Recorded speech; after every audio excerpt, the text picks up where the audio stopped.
What's up, y'all? So I'm in the back room because about a week and a half, 2 weeks ago, I set these back here because a customer needed them opened. And we have two flat steel little carry boxes. I don't know, they don't know whether they're the same key or not, but I put them back here for safekeeping because I didn't have time. I hadn't had time to do these because we've been on bigger jobs, but I'm gonna go ahead and make time to do it now because they are calling about them repeatedly, and yeah, it needs to get out of here. So let's do some flat steel key stuff with a candle and stuff like that. Alrighty, these are arch steel, New York, made by Esco.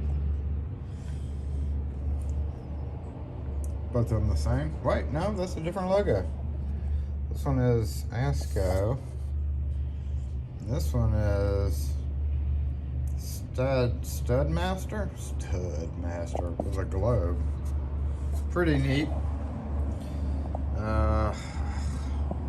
Same kind of lock though. Now I will say that I've got like a number of already like pre-cut keys that I've tried. Thank you for being loud while I'm trying to film. That may or may not open these.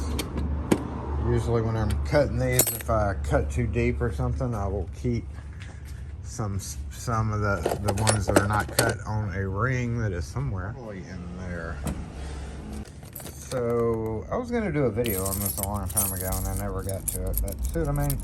It's like all the mistakes and some other blanks just for when I'm in the field. Some of these may actually fit it, so I'm gonna try these, but more than likely we're gonna have to see all these little ones for different things. And in fact, on one Saturday Morning Live, somebody brought one of these antiques to us, and I opened it with one of these keys, and y'all were actually here and overheard me having to explain to her because she just wanted to buy the key that worked it, and I was like, no, these keys aren't for sale, these are just opening keys, and she didn't get it. But I'm pretty sure this guy wants a key for these guys, so let's just go find the appropriate blank out of my stock that just will fit in there just right, and then just make keys for them. I started to go through, there's a handful of keys that I always reach for first for certain applications. One of them being the 1270C because it's still easily available, and it looks like this one's going to fit perfect. It is not bottoming out completely, so that means this is doing what it's supposed to do down there in the hole in the bottom. So let's just get started. I've got a few spare because it's not a sure 100% thing every time, so I'm gonna go ahead and mark our spots on the key. I'm just gonna do one at a time. We'll do this one first. So we're gonna pull that blank out and let's get started. And on this side, when we have it in the, yeah, where do we need to see the mark? We need to see the mark on this side. So our circle starts at about right there. So that's our depth. And then we gotta do this.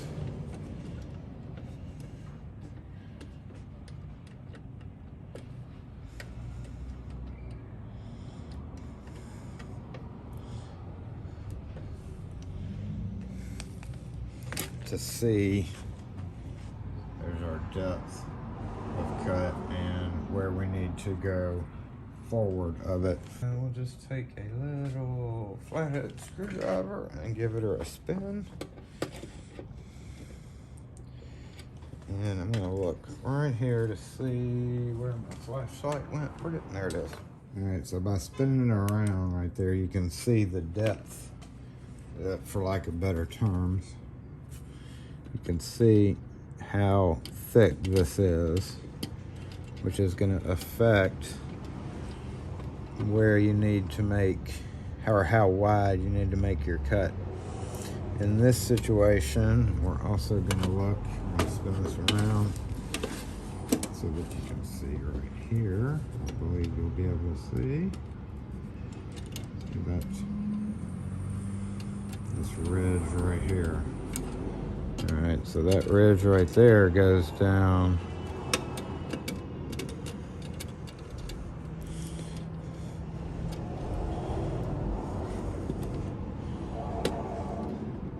a little bit past that. So I would say about 1/8 inch, a little bit thicker than 1/8 inch wide.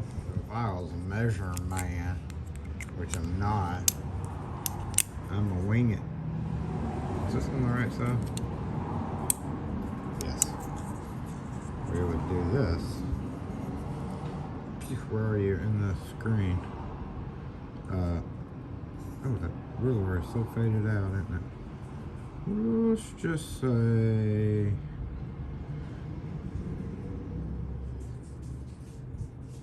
I'm gonna say a little bit wider than that. Having it a little bit wider isn't gonna hurt anything. So worst case scenario is we're gonna cut it maybe some of that, maybe to like right there, and then of course down to that mark. So we're gonna cut that away. All right, so you can always file this, but since I have a machine to do it, that's what I'm gonna do. This is just a quicker method of filing.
Let's see what we have.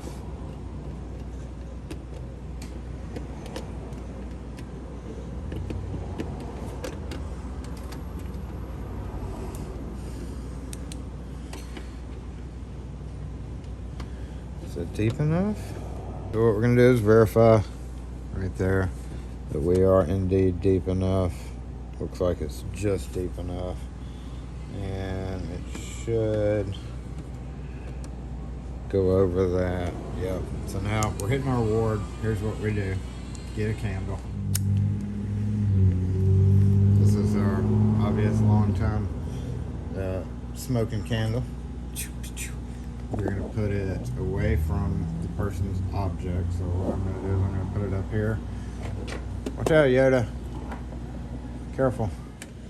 Alright, there we go. We want this first set to be pretty good, so I'm going to try to get a good set on it. If you hold it a certain way, right over the flame, you'll get those soot marks. Don't breathe in the fumes. So that's probably all we need to determine where this quote middle ward is.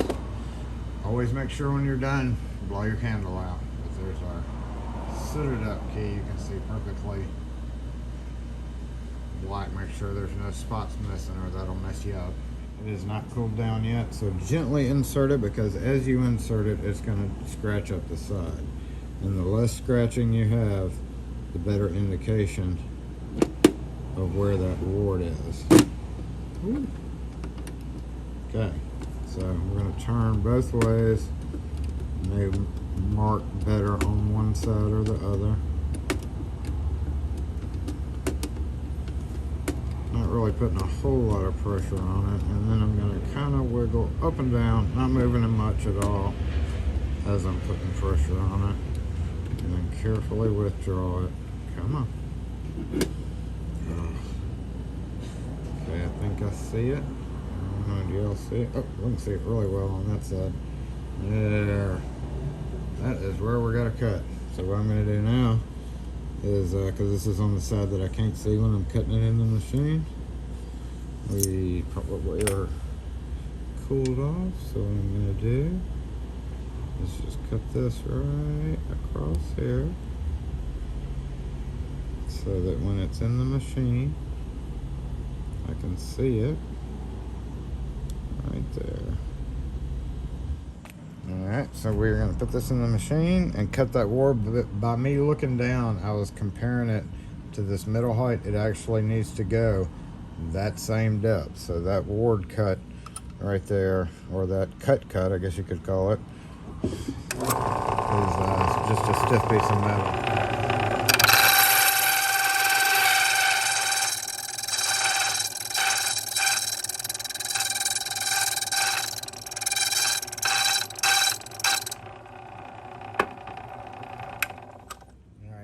Go blade width, because it does not look very thick to me. And if you go too wide, if the levers are pressed, this is where our lever pack is now, because there's going to be no levers from here to here. So if we have 1, 2, 3, or 4, you even could have squeezed in 5 tiny ones in there. We have to be very careful not to interfere with that. So that cut needs to be pretty accurate. Let's hope it is. Another quickie whooshy whooshy. Whooshy whooshy.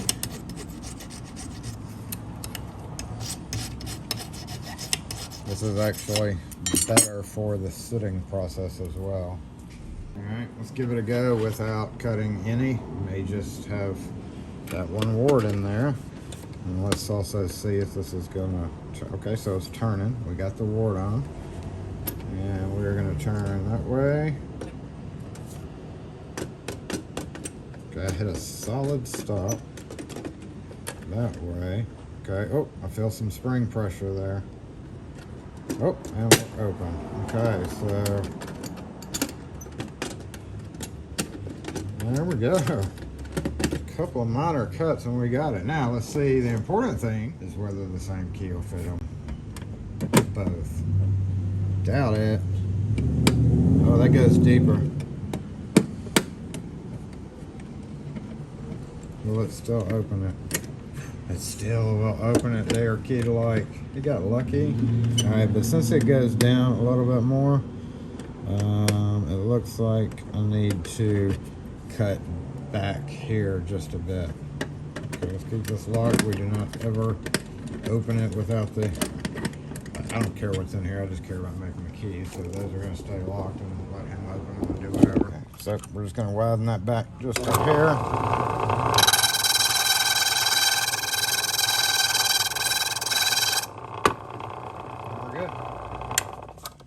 In fact, I'm going to blue tape them so that I can check this at will.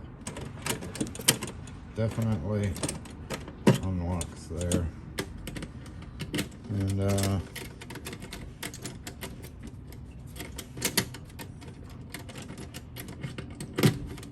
should be good. So there we have it, y'all. Customer got lucky with having one key for both, or not having to pay for opening or making keys for 2 different ones.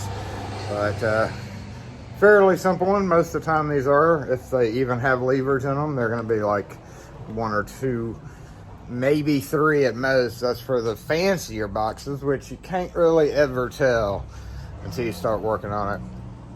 For all intents and purposes, the levers may just be really weak springed, and there may be a 1 or a 2 depth. But it works great as far as I can tell. Once they come, we can open it and I can inspect the lock to make sure that the bolt's doing what it's supposed to be doing. So there you go. As always, thanks again for watching this video. Make sure you subscribe to the channel by clicking right here and checking out some of our other videos that we have linked. We appreciate all of our subscribers. Please hit that thumbs up button and we'll catch y'all next video.